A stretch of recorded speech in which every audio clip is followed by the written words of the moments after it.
هنوز عادت به تنهایی ندارم، باید هر جوری طاقت بیارم.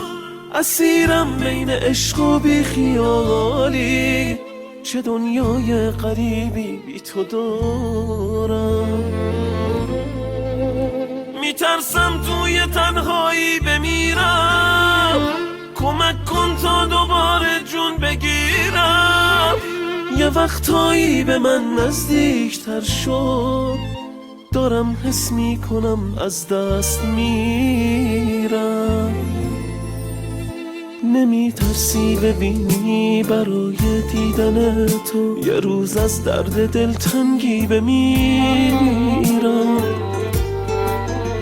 تو که باشی کنارم، میخوام دنیا نباشه، تو دستای تو آرامش بگیرم.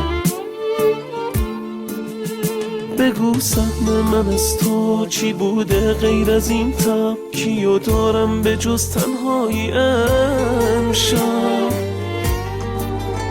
میخوام امشب بیفته به پای تو غرورم، نمیتونم ببینم از تو دورم.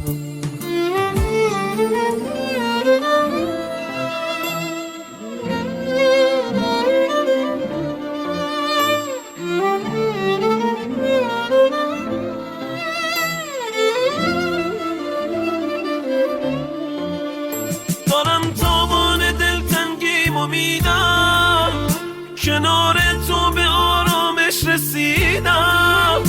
بیا دنیامو زیبا کن دوباره، خدایا از تو زیباتر ندیدم. نمیترسی ببینی برای دیدن تو یه روز از درد دلتنگی بمیرم.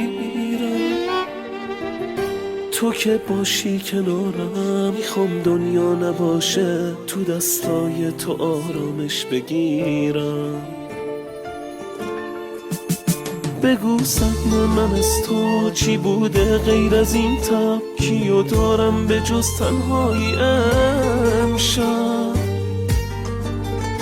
میخوام امشب بیفته به پای تو غرورم، نمیتونم ببینم از تو دورم.